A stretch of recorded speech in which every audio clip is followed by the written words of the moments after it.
pleasure to welcome Patrick Foye from the Metropolitan Transit Authority to join us for a conversation about the MTA's role in facilitating transportation and ultimately the broader economy of the New York City region. Pat, thank you so much for joining me today. Sam, thanks for the invitation. Can you tell us a little bit first about the role of the MTA and just how broad a set of services it provides to people living in the tri-state area? For people living outside of New York, it may not be apparent that it is so much more than the subway system. That's right. So the MTA is the largest public transit agency in North America. We run the New York City subways, buses, commuter rails, Metro North, Long Island Railroad, and the MTA bridges and tunnels, tolled bridges and tunnels in the city of New York. Budget's about $17 billion in a normal year. Our board approved a capital plan, a historic, record-breaking $51.5 billion capital plan about a year ago. It's on pause because of the pandemic. Pre-pandemic, we would carry about 5.5 million passengers on the subways every weekday and a couple of million passengers on buses. Our volume, our ridership is down, except on bridges and tunnels, which has come back. Friday, bridge and tunnel traffic was about 89% of what it was normally. On subways and buses, we're at on Friday, about 31% of pre-pandemic volumes, about 50% of bus ridership. That's really important to us for a whole bunch of reasons, customer service being first, but about 50% of our ridership comes from revenue from our customers' fares and tolls. And the pandemic has had a dramatic negative adverse impact on ridership. Good news, on Friday, we carried pandemic high about 3 million, nearly 3 million customers on subways and buses. That ridership continues to grow. But the last thing I'll say, Sam, we're in a huge financial hole as a result of the pandemic. We received, thanks to the CARES Act, about $3.9 billion in April. We exhausted that funding July 24th. I remember the day exactly. And we're seeking an additional $12 billion to get us through the next couple of years.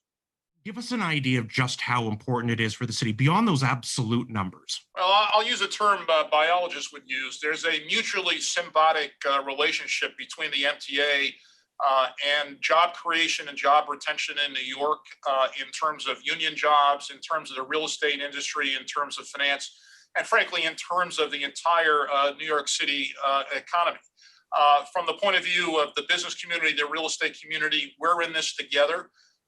As I mentioned, on a typical pre-pandemic weekday, we're carrying 7.5, 7.6 million customers on subways, buses, and 80 million a year on the two commuter rails. So the New York economy is inextricably linked with the MTA system. The first line, subway line, the Lexington Avenue line, which is about 150 feet from where I'm sitting right now at 2 Broadway, was built to bring working New Yorkers to housing in Upper Manhattan and the Bronx. It was built by an investor group led by August Belmont, who was a financier and a real estate investor.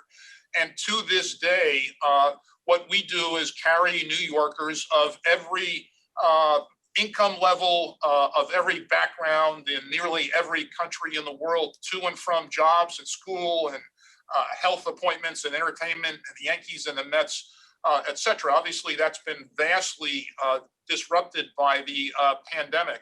But I would argue that the pandemic is a national crisis requiring a national solution, and that the recovery of the New York City economy and indeed the national economy is dependent on us getting federal funding to survive. The Rudin Center at NYU, a group that I know, Sam, you know, issued a report a couple of weeks ago, which indicated that if we had to make the service cuts that we disclosed to the public and our board at our August board meeting, it would cost the New York region about 450,000 jobs lost, about 400,000 of those in New York, and would destroy about $60 billion of economic activity in the New York region. Those are serious and sobering numbers.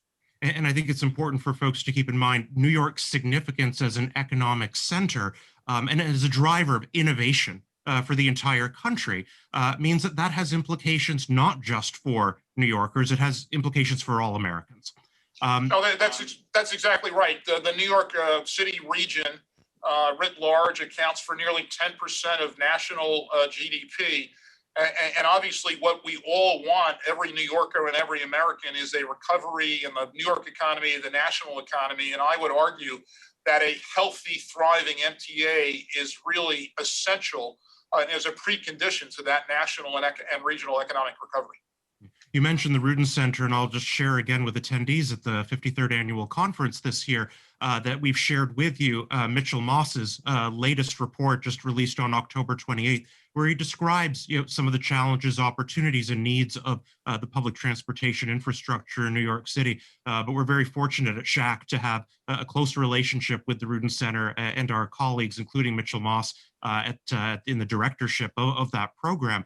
I want to ask you a little bit more about the specific financial needs, your expectations going forward, particularly after what we've seen unfold in the Beltway over the last couple of days, for what your dialogue with Washington might look like, our ability to actually obtain some of those very necessary funds. But before we talk about the role of the federal government in supporting the system, we do have a lot of people participating in this conference that are in New York, that might be feeling some hesitation about getting on the buses, getting on the light rail, getting on the subways again. Based on the work that your team has done and others, what is your message to them about the safety and security that they can feel boarding the subway? The system is safe. The subway system, buses, commuter rail, stations, and rolling stock is safe. I divide the question into two pieces. One is the science, and then the other is customer perception. They're both important. All the research that's been done around the world in Asia and Europe and North America, and obviously Asia and Europe, went into the pandemic first stage before New York and the United States did, and came out as well. None of the research has indicated any correlation between virus clusters or spikes and mass transit. The American Public Transit Association, the trade association for agencies like the MTA in the United States, has done research. Researchers at Johns Hopkins School, Bloomberg School of Public Health, and other public health institutions around the world have come to the same conclusion. That is based on a couple of things. One is mass compliance. It is the law of the state of New York that to ride on transit, one must have a mask. We regularly survey mask compliance by our customers on subways, buses, and both of the commuter rails.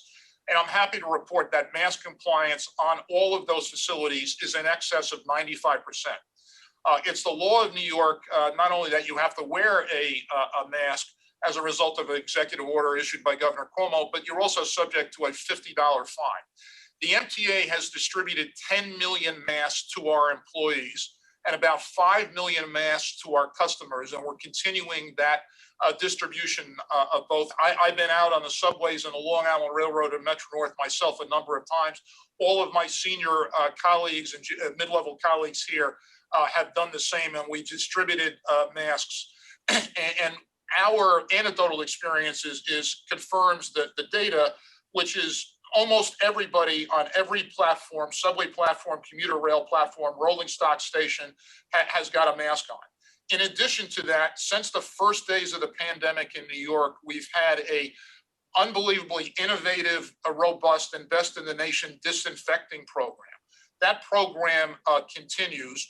We've also been, frankly, an innovator in the use of ultraviolet C light, far UV, antimicrobials, piloting robots with respect to ultraviolet light. We have an app that my colleague Phil Lang at the Long Island Railroad developed, which we're rolling out to other agencies, which allows our customers to look at the app for the 7:14 train in the morning from Ronkonkoma and determine that the second car may be a little bit crowded, but the fourth car isn't. So there's been innovation, and there's also been innovation on the air exchange issue. From the point of view of the customer experience, I'd say a couple of things, Sam. One is we regularly survey our customers. 70% of our customers say that subway stations and cars and buses have never been cleaner. That's really critical. Point one.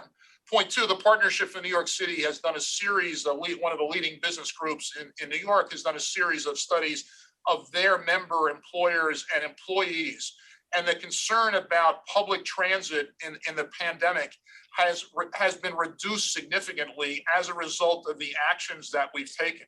So from the point of view of both the science on a national and international level and customer experience as witnessed by the mask compliance, by the 70% uh, response in surveys of our customers as to, are they comfortable with the stations and the rolling stock subway cars and Long Island Railroad and Metro North cars? The answer is a resounding yes. And there has been no evidence, frankly, any place in the world that transit where customers and employees are wearing a mask has been a source of a cluster. So you mentioned, the number of masks that the team has distributed to employees. This wasn't something that I had uh, uh, sort of, indicated in advance that I'd ask you about. But when you're describing that, it occurs to me you must be so proud of the team at the MTA. Even during the most challenging days in New York City, that system kept running. How is the team doing? And I think on behalf of everyone in New York, we really owe you and your team a huge debt of gratitude. Uh, Amen. So the subways and buses and the commuter rails did not have the option of shutting down because in the worst days of the pandemic, we were carrying first responders and essential workers, including transit workers, but doctors and nurses and firefighters and men and women working in grocery stores and department stores and pharmacies, et cetera. We continue to carry those first responders and essential employees. Transit workers at New York City Transit, New York City Bus, Long Island Railroad, Metro North, Bridges and Tunnels have been heroes, moving heroes. And their sacrifice and work has been extraordinary throughout this entire extraordinary pandemic. So when we look at sort of the scenes from around New York City over the weekend, my takeaway from the outright expressions of joy or jubilation that a lot of people were experiencing is that, if nothing else, and the politics of it aside, there's the potential for a reset in New York's relationship with the federal government, our ability to communicate what our needs are as a city and the role and contribution that we make to the country. What are your next steps in beginning a dialogue with Washington about what the needs of the system are and how important it is? Great question. It won't be the beginning of the conversation. As I mentioned, in the CARES Act, which was passed by the House and the Senate and signed into law by President Trump, we got $3.9 billion, and we exhausted that funding in July 4th. We have been working closely with the business community, the real estate community, the not-for-profit community, labor leaders, both locally and regionally and at the national level in Washington, both the transportation unions and others, because of the criticality of the MTA. Those discussions are coming. I think the jubilation and celebration on Saturday was absolutely appropriate and right. And from an MTA point of view, I'll note that President-elect Biden was a regular commuter on Amtrak between Washington and his home in Wilmington, Delaware. He's been an incredible supporter of public transit across the nation his whole entire career. We are continuing to the New York congressional delegation led by Chair Nita Lowey of Appropriations, Congressman Hakeem Jeffries, Congressman Espaillat. Obviously, the Senate Majority Leader today, Chuck Schumer, have been extraordinarily helpful. And we are going to continue to make the case to the House, which I think is an easy sell, but to the Senate as well. Obviously, there are a couple of Senate races to come. That funding the MTA is critical. It's in the national interest. It's in clearly the interest of the New York economy. And to be able to create additional jobs, put New Yorkers and others back to work, a healthy, thriving MTA is a precondition of that. We're going to continue to make that case. We believe that given the numbers that the Rudin Center reported, the 450,000 jobs at risk and the 60 billion of economic activity by our calculations, a $12 billion investment in the MTA to get us through the next couple of years yields a 5-to-1 return and assures that the New York economy and the national economy will recover. Well, I have two more quick questions for you, and thank you again for sharing your time. This is an incredibly busy week for you and your team. The first is that while the Rudin Center, outlines these potentially very significant cuts if some assistance is not forthcoming, tell us for everyday New Yorkers making their way from one part of town to the other on their commute to work, what are the practical implications of this? Because want to make sure folks really understand we're not talking about budget cuts that we won't experience. We're talking about real changes in the level of service. So on Friday, as I mentioned, we carried pretty close to 3 million customers. For any other transit system or systems combined in the United States, that's a pretty good day.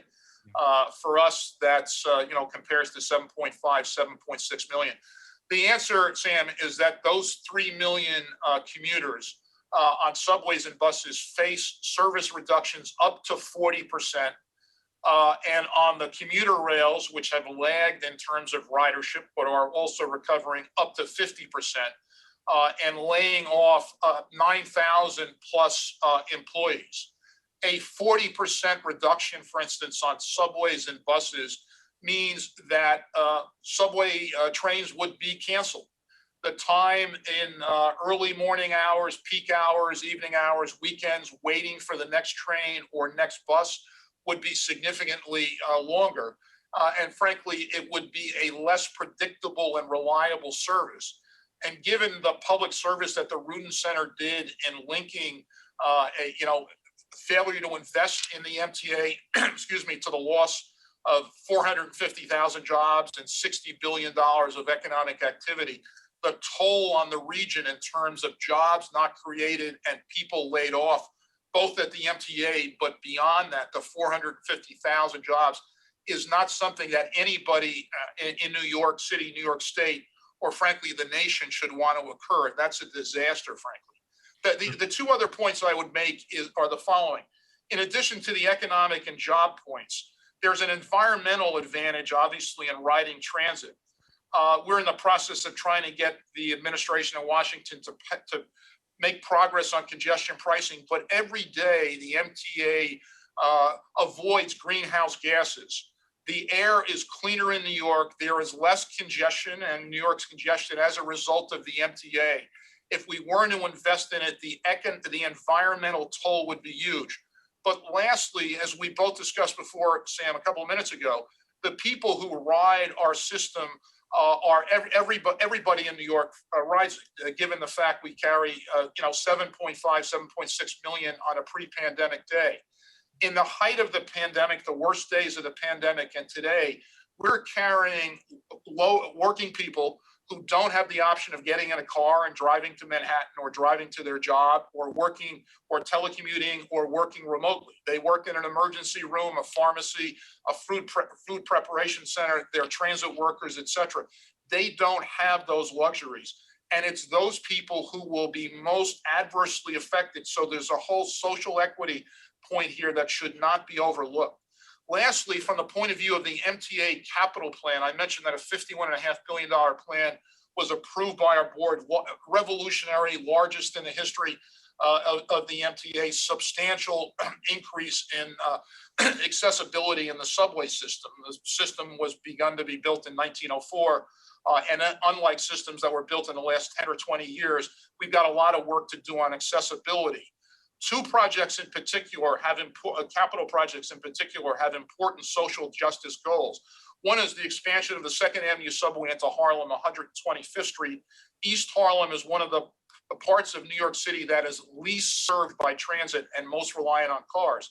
And then on the west side is bringing Metro North, which serves Westchester and Connecticut and Putnam and Rockland counties, bringing Metro North to Penn Station for the first time and building 4 stations in the East Bronx where people in Co-op City or Parkchester or Morris Park or Hunts Point would be able to get jobs in Manhattan, not now available to them, or north in Westchester. So it's an economic case, it's an environmental case, and it's also a social equity case. So I have one final question for you. Our audience for the 53rd annual conference, like every year, it includes individuals from across the country, many of whom are very senior real estate developers and investors, many of whom have strong relationships with their local congressperson or their representative in the Senate. What can listeners do to support the MTA in its dialogue? I'm getting on the subway. What else can I be doing? Here's here's what we need. Because of the effect of the pandemic and our two revenue sources, fares and tolls, about 50%, and then a package of dedicated taxes and subsidies from the state legislature, which are economically sensitive or transactional. So they require a mortgage, a sale of a house, etc. We need $12 billion as a result of that to keep the MTA going, to avoid these unprecedented service cuts for up to 40% on subways and buses, up to 50% on the two commuter rails, and laying off 10,000 people. And we need to avoid the destruction of $60 billion of economic value. That's on an annual basis, and the destruction and the elimination of 450,000 jobs. That is clearly in the national interest. Please, those out of town and those in town, talk to your member of Congress, talk to your two U.S. senators, and it's really critical that the MTA and other public transit agencies get funding in the next COVID round.